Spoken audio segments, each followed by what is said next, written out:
Good afternoon, everyone, and welcome. My name is Megan Macklin, and I serve as a program manager in the UC Davis Office of Diversity, Equity, and Inclusion, where I manage the Campus Community Book Project. Welcome to today's event.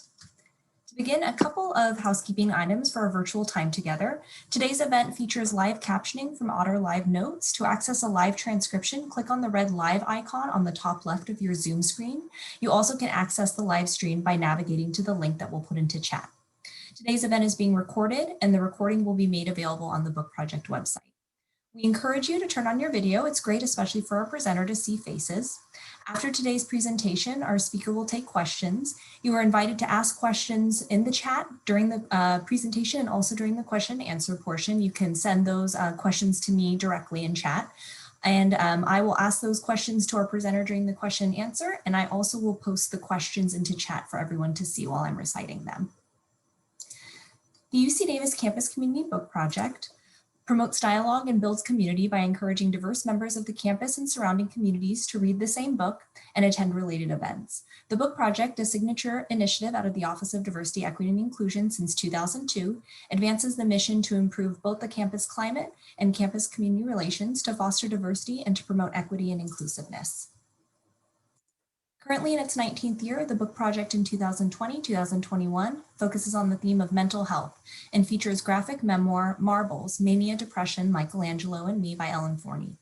Our theme and selection are supported by a year-long program of lectures, workshops, book discussions, film screenings, exhibits, performances, and more, which this year take place virtually. Our program culminates when author Ellen Forney joins us on Monday, March 1st at 4 p.m. for a virtual lecture and live Q&A. With support from the UC Davis Office of the Vice Chancellor for Diversity, Equity, and Inclusion, the Robert and Margaret Mondavi Center for the Performing Arts, and Downey Brand, we are pleased to offer this event free of charge. For more information about Ellen Forney's talk or about other Book Project programs, visit our website where you can find up-to-date event information, registration, and other resources. We also welcome your involvement, students, staff, faculty, and community members, in selecting the Book Project feature title and in planning our annual program. If you're interested in getting more involved with the Book Project, please send us an email or refer to the Book Project website for more information. And now it is my pleasure to introduce today's speaker, Karma Waltonen, who will present on Losing Our Marbles, Mental Illness Narratives. Karma Waltonen is a continuing lecturer in the University Writing Program at UC Davis. She is the faculty advisor for the Stand-Up Comedy Club. In addition to writing and performing stand-up comedy, she teaches a variety of literature and specialized writing courses, including writing in the health professions, where she emphasizes narrative medicine. Waltonen is the editor of the journal Margaret Atwood Studies and is a former president of the Margaret Atwood Society. She is also the winner of the 2015 Academic Federation Excellence in Teaching Award. Dr. Karma, we're thrilled to have you join us this afternoon, and please take it away. I'm so happy to be here. All right, so I'm going to share my screen and get my PowerPoint pulled up for everyone. Okay, losing our marbles as I lose my marbles a little bit trying to get this to work.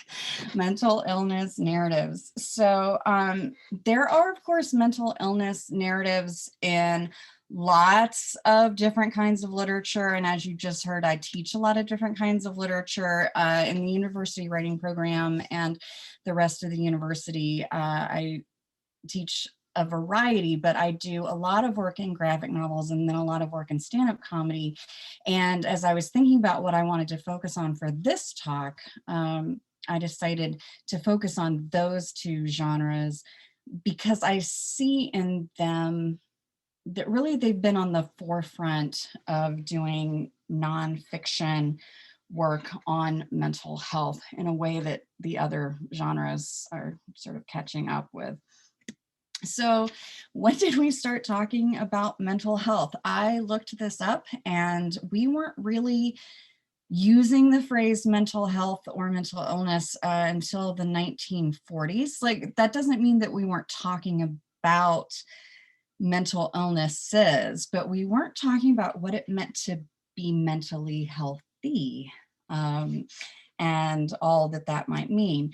And people who were suffering from various forms of mental illness, you know, there wasn't always a way for them to get that addressed in the medical profession. And even when people had outlets for that, it was still something that was shameful to talk about and to share.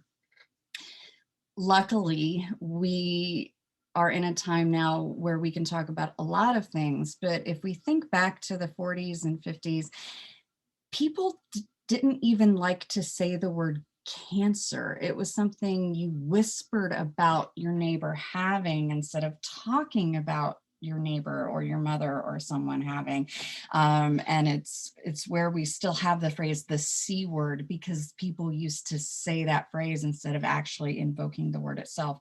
So if we were upset about talking about physical illnesses, imagine how reticent people were to talk about mental illnesses.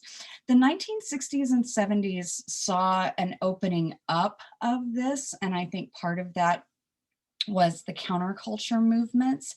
And I think the other part of that would be all of the movements for equality that we were having, because one of the things that we pushed for when we were pushing for women's rights and Native rights and equal rights for people of varying sexualities is we were talking about the mental damage that was done by inequality and poverty and these systemic problems. So in order to address all of those systemic problems, we of course had to be talking about the mental toll, the physical toll, the economic toll that it was taking on our citizens. There was, though, a big backlash against this, and by this I mean all of those things I just said, in the 1980s. So the 1980s said, ladies, could you please go back home, or your children will be latchkey kids and they'll take drugs. And there was a backlash about talking honestly and openly about mental illness.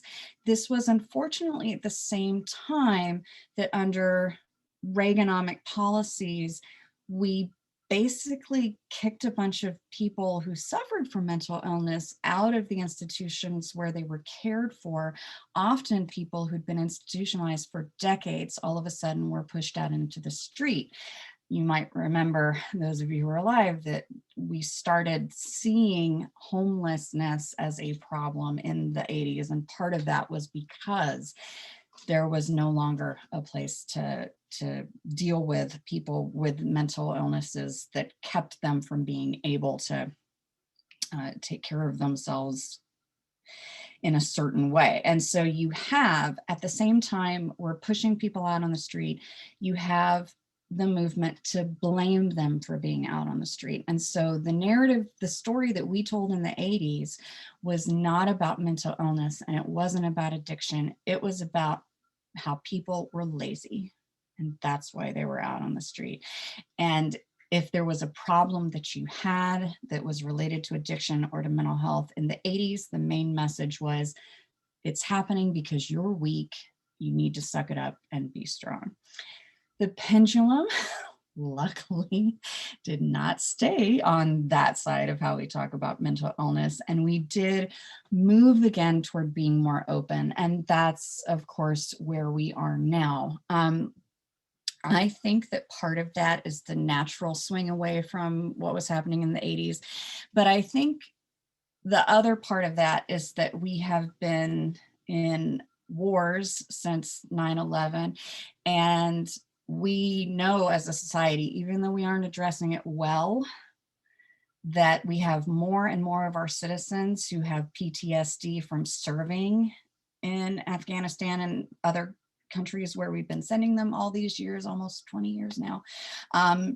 And also that we have rising suicide rates, both from our veterans and in the general population. So we've been talking about it more in those ways. The difference too has come from more famous people being willing to talk about their experience and unfamous people becoming famous by talking about their experiences in art. When I was younger, and I'm sure many of you who are nearer my age will understand this, when people suffered from addiction or mental illness, that was something you kept secret. When a celebrity suffered from it, that was also kept secret, and it was only revealed in the tabloids. And you had a few, of course, exceptions to that. When Betty Ford, the former president's wife, was open about being an alcoholic in recovery, that was actually really monumental for people in terms of seeking care, because they realized if she could be open about this and if she could seek treatment, she was the president's wife, then they could be open about it. They could seek treatment. They didn't have to hide it as much. That kind of exposure helps a lot. One of the most famous moments inside the actor's studio that is still talked about today is in 1988. The actor Jack Lemmon came out as a recovering alcoholic in that episode. And if you go back and watch it, you actually see the host stunned and in silence. This was the first time that Jack Lemmon had told anyone that besides his wife and presumably the people that he was anonymously recovering with. But it was huge because he said something that actors back then just still were not sharing. We do this so much more now. Part of that is the internet. Part of that is that the internet expects our stars to share their private lives with us, right? That they're supposed to be telling us what they're having for lunch on Instagram. It's just all these things that we would never have been privy to before. And of course, a bunch of stars are actually using that opportunity to talk in real terms about what it's like to suffer from depression and other forms of mental illness. We haven't, though, come far enough, because when our performers do this, when our famous people do this, we're still talking about how brave it is. And it is brave. I don't want to diminish that. I'm just saying we need to get to the point where it's not. So if I, for example, say I'm asthmatic, that is simply a fact about how my body works. There's no shame attached to it. If I say, I have suffered from depression, or I have OCD.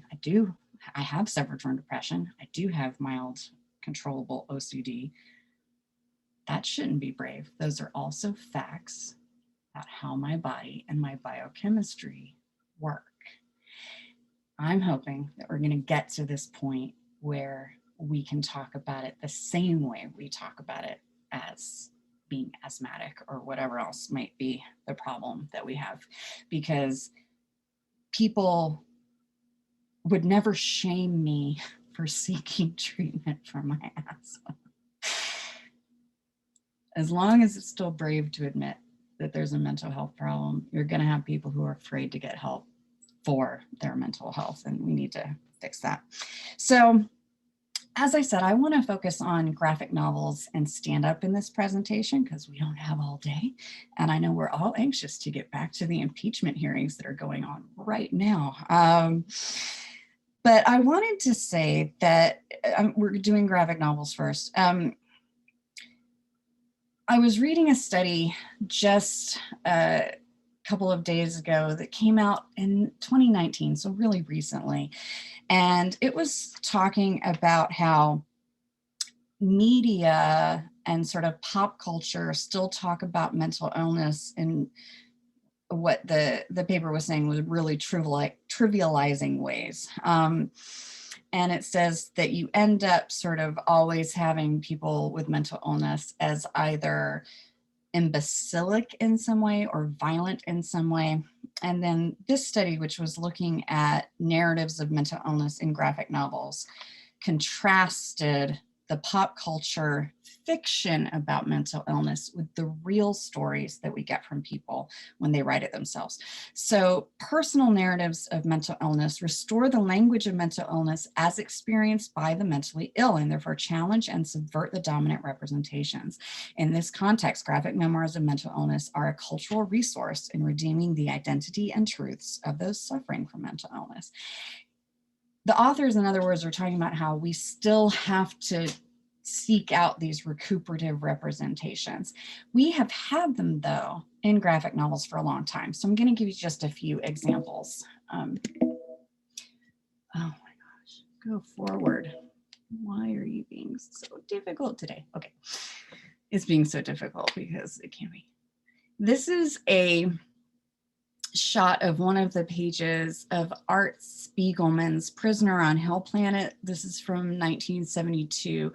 This was an underground comic, and what you see is a page full of pain. Art Spiegelman's parents were both in the camps in World War II.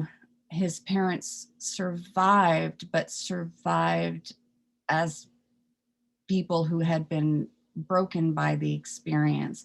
His mother ended up killing herself. She suffered, in addition from the problems from the camps, also postmenopausal depression and all those other things. And then you see Art Spiegelman in the corner on the bottom, suffering from this and dressed in the same costume as the people in the camps had been, as the weight of what happened to his parents and then his parents' mental illness shoves him down. Art Spiegelman went on to write Mouse, which was a memoir / biography, because it was about his father's time in the camps, but it was also about Art Spiegelman's own relationship with his father. Mouse was serialized from 1980 to 1991. It came out then in a full volume, and it was given the Pulitzer Prize. It's the only Pulitzer Prize to be given to a graphic novel, and in fact, they had to make a special category to give it that.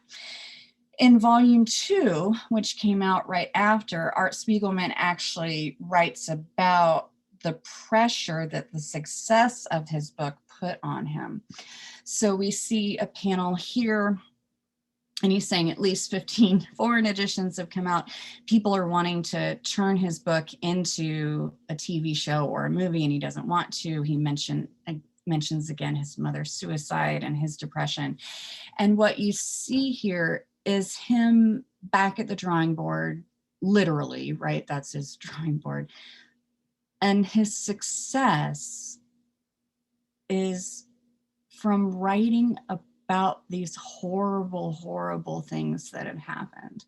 And there's weight on him there. One of the things that his father grapples with, and then that he's grappling with, is survivor's guilt, of the guilt of the people who made it get out of a tragedy or make it out of an emergency, who wonder, of course, why was I the one who made it out instead of all of these other people? And this is something that generationally affects their children, because someone who is living with a great deal of guilt is not necessarily the mental healthiest parent that you can have. Another panel from this shows Art Spiegelman talking to his therapist. The therapist is explaining that Art Spiegelman's father was sort of putting the guilt on the son. And Art Spiegelman asks his therapist if he's feeling guilt, and the therapist admits to feeling sadness. So the depression that you get from having survived. Marjane Satrapi's Persepolis, volume 1 came out in 2000, volume 2 came out in 2004, grapples with her own depression. And so in these panels, we see her sad and despondent and not responding to her various friends and family members who are trying to reach out to her. She just can't. If you've read Persepolis, and of course Persepolis is really famous and has been made into a film that she directed, you might want to check out David B., a French cartoonist, because Marjane Satrapi intentionally, lovingly built her style on his style. And I'm just going to show you a panel so you can see what I mean. This is from David B.'s Epileptic, which is about his brother's physical disability of epilepsy.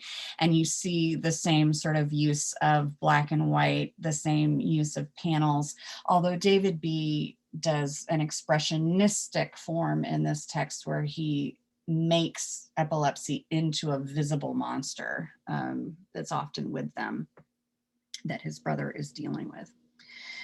One of my absolute favorite and famous, I've got you plugged in. Okay. everything that can go wrong is trying to go wrong here.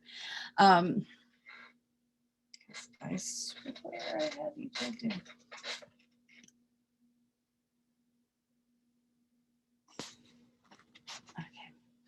Okay. If something goes terribly wrong, I'll figure it out and come right back. Okay, Allie Brush is the author of Hyperbole and a Half. I'm going to show you just a little bit of her cartoon Depression Part 2. She has web comics out, but then she also has 2 books out, both of which are amazing. So in Depression Part 2, she talks about dealing with depression and then talks about how once she realized that she did not want to follow through on the suicidal thoughts that she was having, that it's really difficult to ask for help. So I'm quoting from the book, and then I'll show you the images that follow. I discovered there's no tactful or comfortable way to inform other people that you might be suicidal, and there's definitely no way to ask for help casually. So the images that follow that statement is her trying to imagine reaching for help as a knock-knock joke, her trying to imagine just yelling in at somebody and then running away, and then writing on her face. But of course she says, maybe this will work, but my face is probably not big enough. So of course, sharing something troubling in this comic sense, but also pointing out a problem that even when you know it's time to ask for help, it's really hard sometimes to do that. I'd like to now move into the stand-up comedy part after giving you some great examples of how we handle this in comics. Of course, noting that one of the major examples is our book, and that's Marbles. And I hope everyone comes to see Ellen's talk. It's going to be fantastic. And of course, if you haven't read the book, read the book because it's great. But to go to stand-up, we often think of people like Robin Williams when we think of stand-ups who deal with mental illness issues, and that's because Robin Williams committed suicide a few years ago. And for many people, that's how they discovered that he suffered from mental illness. But Robin Williams comes from the older school of comedy and the time when this was something that you kept private. And so his on-stage act never alluded to that. It was a surprise for most of his fans to know that he was in that much pain. I want to contrast this with someone like Tig Notaro. Tig Notaro became very famous a few years ago. In 2012, she got up on stage, and instead of doing her regular observational humor, she talked about what had happened to her that year. And what had happened was she got a terrible illness that almost killed her. Her mother fell, hit her head, and died suddenly. And then Tig was diagnosed with breast cancer. She got up on stage to talk about that when the diagnosis was still fresh. It had only been like a couple of days. The audio from this, which you can get, there were no cameras in the room, but there is an audio recording, and it's foundationally important in comic studies. People in the room were tweeting about how she was breaking all of the rules of comedy and she was changing comedy forever and really shifting what we could do. A little later, she did an HBO special after having survived the cancer. And at one point, she took her shirt off for part of the routine. She had had a double mastectomy without reconstructive surgery. She's not in this scene actually talking about the cancer. She's talking about regular observational humor, but of course, alluding to the vulnerability that had been in the earlier routine and had been part of her routine before she took her shirt off in this scene. How do we go from this to that? Well, we have actually a lot of other people who are open and moving. Tig did something just incredible with her performance, but of course we've had some steps in between. So Mitch Hedberg here, he alluded to his drug use on stage, the drug use that eventually killed him, but he did that in relation to the one-liners that he was really famous for. It wasn't that he was talking about his addiction as a struggle or really being open with his fans about what that meant. And partially that's because, as I said, he was a one-liner comic, and it's very hard to do confessional comedy in one-liners. So he would do jokes like, I used to do drugs. I mean, I still do, but I used to, too, right? Just playing with the words there. He passed away a few years ago of an overdose. But now we have comics who really make the struggles that they have part and parcel of the routine. Hannah Gadsby's latest special is about discovering late in life that she's autistic and how that impacts her work and her relationships. Andy Richter has been really, really open with suffering from severe depression, and talking about how we can help people who similarly struggle. This is Daniel Sloss. He's a British, well, I mean, UK-ish comic who isn't that well known in the States, but he has a couple of specials on HBO, which are absolutely fantastic. But he talks about things like losing his sister when she was younger. She was sick, and they knew she was going to die as a child, but having your child sister die and topics like that. And he also always does that in a way that breaks expectations, because he'll usually spend the first part of his routine telling jokes that aren't confessional, that are just observational, and then he moves you into something actually really heavy. Or as he says himself, I lure you here with comedy and then I seg into my TED Talk kind of thing. Neil Brennan, his stand-up 3 mics got a lot of attention. He literally had 3 mics during a show. And again, you can find this. 1 mic was for his regular observational humor, 1 was for one-liners, and then 1 for mostly for talking about his relationship with his abusive father. And he would move between those mics through the routine. Again, not only being open about mental health issues, but also rethinking what comedy could do. The first comic that I knew about, and I've been a comedy geek for a really long time. Like, I was the little girl who wanted desperately to dress up as Carol Burnett for Halloween, and I would have if my mother hadn't not let me. She was convinced that no one would know who I was. And I'm like, but they'll ask and then I'll tell them. But she still wouldn't let me dress up as my hero, Carol Burnett. So I was that kid, though, who was always, always, always studying comedy, even when I didn't realize I was actually studying. And one of the first comics, as I said, who for me was being open and honest about mental health issues and also challenging the way comedy works was Maria Bamford. So this, for example, is her album cover, Unwanted Thought Syndrome, and that's about her OCD, which is, I mean, these violent thoughts, these problematic thoughts that go through her head that she tries to deal with. Maria Bamford deals with depression, bipolar disorder, different things that run in her family, and has always been open about it. I wanted to end by showing a recent routine. This is actually from a show called This Is Not Happening, where they get comics to come in front of an audience and for some reason they set this in an exotic dancing place, even though they just have comics performing, but that's why the stage looks weird. But usually when comics perform on This Is Not Happening, they're telling stories to the audience that are not part of their actual act. They get up there and they say, I've never told anybody this story before. Maria Bamford, in the clip I'm about to show you, she was able to take something that is from her actual act. And I would have shown you the real act, but this was the one that was on YouTube.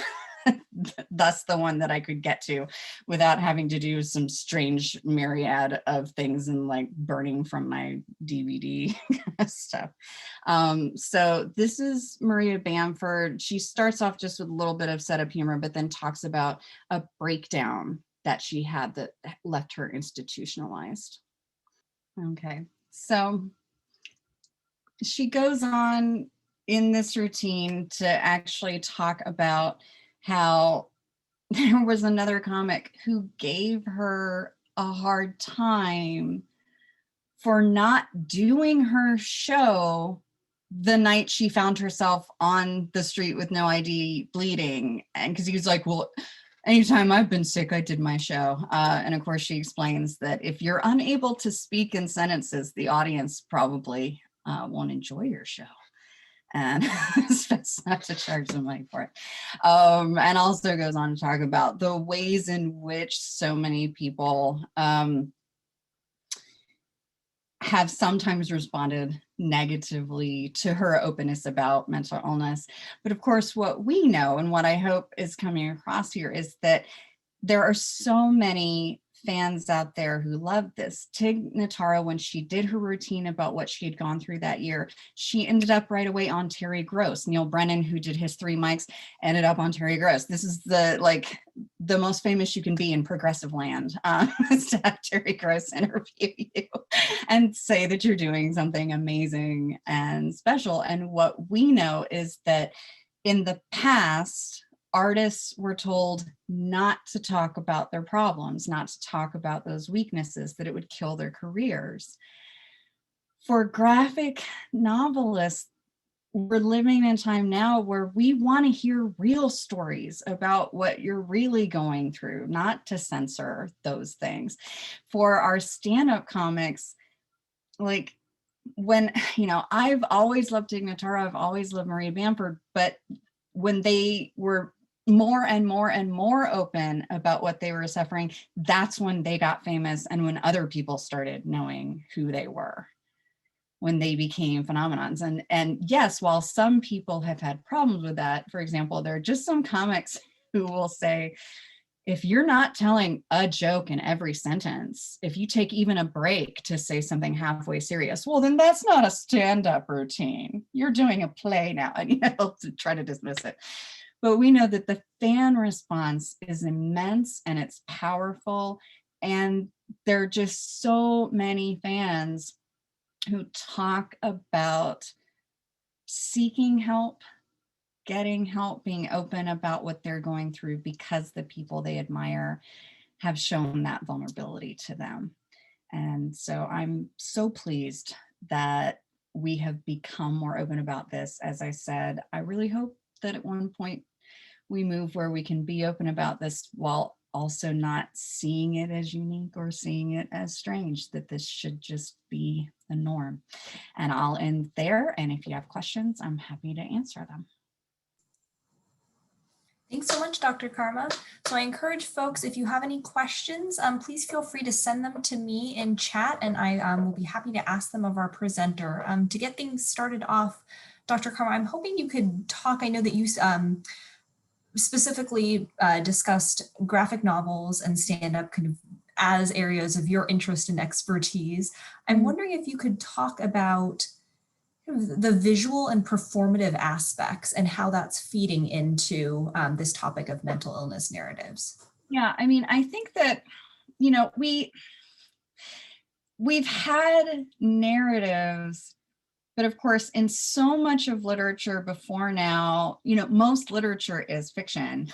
And so you end up with the story about someone else. And quite frankly, if this had been a different talk, for example, more focused on just mental illness in graphic novels, I probably would have started by showing all of the fictional characters with mental illness, mostly the villains in superhero stories, quite frankly, which is upsetting. And I actually gave a talk for the Campus Book Project many years ago when I was talking about how many villains had physical or mental disabilities and how problematic it was.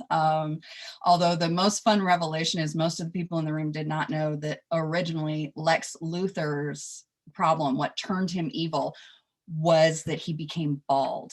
And it was sort of Superman's fault because Superman spilled something. It's like, now I'm bald and I need to kill you all. It's just a ridiculous message to send to the children. If you become disfigured in every way, take it out on all of society. And so we have that. But of course, Batman definitely has PTSD. And I've been in rigorous debate rooms where people are talking about whether he fits the diagnostic criteria for also being a psychopath on top of that. So you can have fun with that. But what we get visually in these two fields, right? We get artists who are able to not just talk about everything they were feeling, but to try to show us what they're feeling. And I know for those of you who've read Elena Forney's book, she has some really interesting ways that she visually represents what's going through her mind, the changes that are happening in her body when she's in a manic state, that you can sometimes feel better. And it's especially helpful, of course, we know that different people learn differently. So there are visual learners. Well, this is definitely going to help those who need to hear this story and who are visual learners more than a big, thick, autobiographical, just regular novel is going to do. With the David B. panel that I showed, the way he literalizes the illness, there are just panel after panel of not just the brother, but the whole family being encircled and engulfed by this monster that is crippling his brother, that every single family member is pulled in. And lots of drawings about sort of the family at the center with all of these doctors with this med, this theory, and just everything coming at them at once in such a painful way. And for those of us who've had to deal with multiple doctors and multiple diagnoses, that image just says so much more than it was really stressful seeing doctor. You can just do so much more there. The stand-up comedy performative aspect of it, you end up in some ways being able to do a good version of a Trojan horse, right? Which is to get people in a room, you get them laughing, and then you talk about some serious stuff. In this place that's now more welcoming, in this place that's now more friendly. And for those audiences who like that, it can also, of course, cut the tension. The Tig Notaro piece that we have the audio of live, it's just called LIVE. And I don't actually know whether I'm supposed to say live or live for that, because of course it's both ways intentionally. But there are a couple moments where she has to stop and reassure some of the audience members, because you have certain audience members laughing hysterically, but then you have a couple other who are crying as she's talking about everything that happened to her. And of course, while it's very raw, it's still very funny. Like, one of the things she talks about is how after her mother died suddenly, unexpectedly, her mother was sent from the hospital a feedback form.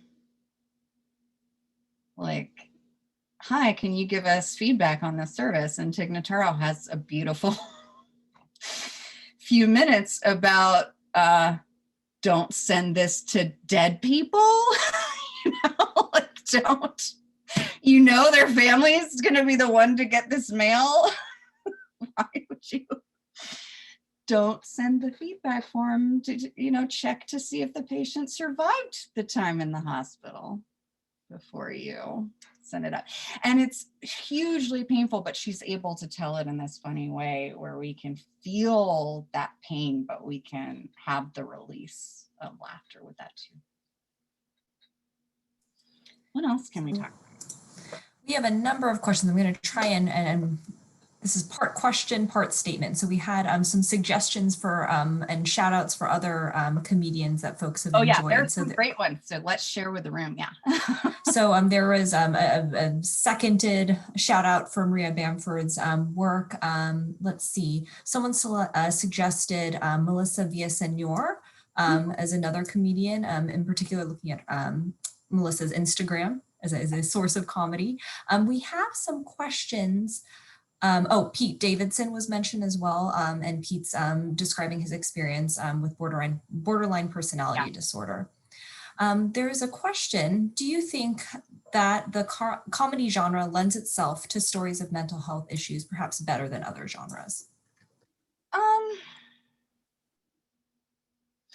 Not necessarily. I think that it's accessible for certain kind of people. And I know that I'm one of those people, because humor is one of my coping mechanisms. And so of course I relate to people who are going to make jokes about what they're going through too.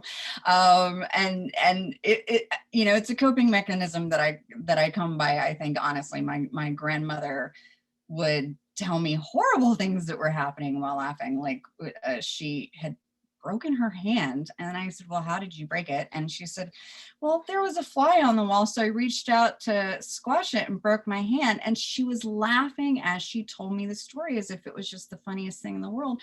But of course, what it was about was how frail she had become, that squishing a bug against the wall broke her hand because she didn't need to hit it very hard. And of course, so I'm laughing with her as she's telling me this story, while inside I'm going, oh no. So for those of us who know that pain can be tempered with humor, it's appealing. But there are other people who really don't like mixing those things and see it as disrespectful, that they don't at all ever want you to make a joke about this or ever make a joke about that, and will get really uncomfortable if you're doing it. And so of course, for those audiences, like if they just want a comedy routine that's just like men and women think differently and they spend different amount of time in the bathroom, like those people who like that kind of comedy, they're not gonna like this. They would probably rather read, you know, keep their comedy straight comedy. If they want to read, you know, something about mental illness, they're going to want that in a regular novel or a news story or something. So we have a couple more questions. Any suggestion how to be funny talking about your own mental health issues? I've never performed stand-up, but perhaps would like to someday. Well, if you would like to perform stand-up, whether a student here at UC Davis or not, you are always welcome to come to the meetings of the UC Davis Stand-Up Comedy Club, and you can find us on all of the social media stuff, because we have members who are former students, we have members who are just community members, we even have a couple members right now who go to other universities, but they don't have comedy clubs, so they workshop online with us right now, which is awesome. So there's always a safe space to try comedy. For how to be funny, see, that's tricky. Because of course there are some audience members who are never gonna like it, but I was at a doctor's appointment recently and dealing with TMJ, so problems with the temporomandibular joint. And the doctor said, of course, the most important thing would be to reduce stress. And I said, you know what? This is the perfect time. There's nothing going on right now at all in the world that's stressful. And the nurse just lost it, right? And I was just being sarcastic, but it was just, and that was my way of going, sure, I'll get right on that. This was in the lead up to the election too. Like Biden hadn't even won and he's telling me to reduce my stress. And no. And so, in that moment, my sarcasm was just pointing to a truth. Like, it's adorable that you think that I could legitimately actually reduce stress right now while while doing it. Just like, my other doctors who are like, your neck is terrible. Could you be on the computer less? And I'm like, no, I literally teach this way. And I write this way. And I like everything is now this. No, I can't be on. And, but when we talk about it, it's of course just much easier for me to make light of it than to be a jerk about it. I don't, like as my options, it feels like. So trying to find the funny, and of course, some things that happen to us, it takes a while. When you're in the throes of depression, it is not the time to try to be funny about that, because Maria Bamford can't make jokes while she's suicidal and in the asylum in the same way she can talk about it when she's back with us and feeling better. So it's also giving yourself a break there, right? The famous comedy line is that tragedy plus time equals comedy. And we can't forget that it's the plus time. The moment my grandmother broke her hand was not funny to her. It was just extremely painful and surprising. It's only when some time went by that she decided that was hilarious. And so give yourself the time and then look back on it and think about how weird it was. I'm sure it was not funny when Tig Notaro opened that piece of mail for her mom. Not funny at all in that moment. It was funny later when she told it to us. One last question. Would you, Dr. Karma, be willing to share a list of the comedians and graphic novelists that you referred to in this talk? I absolutely would. And I can do that in chat as we're... If you'd like, you could send me that list. I'd be happy to put it on the book project website along with the recording. Yeah, I can do that too. Okay. But real quickly, the people that I was alluding to was, Persepolis by Marjan Satrapi, Art Spiegelman, and of course, Mouse is hugely famous, so you can find him, and Ali Broche. And I can round that out with people I didn't talk about, but wanted to talk about. And then, I'll also provide you with the list of comedians that I did mention and the list of comedians that I didn't have time to mention, because there's so many people out there doing amazing stuff. There's one routine, for example, that I know of, but I haven't gotten around to watching yet. And so I didn't want to be disingenuous and like put it up there as, and then there's this guy who talks about this. And I was like, I haven't seen that. I can't say it yet, but I can watch it and then put it on the recommended list. So we'll put that list out there for sure. And I know a lot of you are my students who are in the room too. And so you can always just send me an email too. Say, I can't find the list. Give me the list. Thank you so much. And thank you, Dr. Karma, for this fantastic presentation. I think with that resource list, you'll be keeping us busy reading, watching YouTube clips for some time to come, and hopefully getting us laughing as well. So I want to remind folks that the event recording will be made available on the Book Project website. And on our website, you'll also be able to find a calendar of our upcoming events. We've put those links into chat for you. I'm going to share my screen so you can find information about our next event. Next week, we are going to host a forum titled Mental Health Reimagining and Reinventing Our Community Response. That's going to feature speakers from the UC Davis Police Department, Yolo County District Attorney's Office, and UC Davis Police Accountability Board. That will be on Tuesday, February 16th at 4 p.m. and all are welcome at this free event.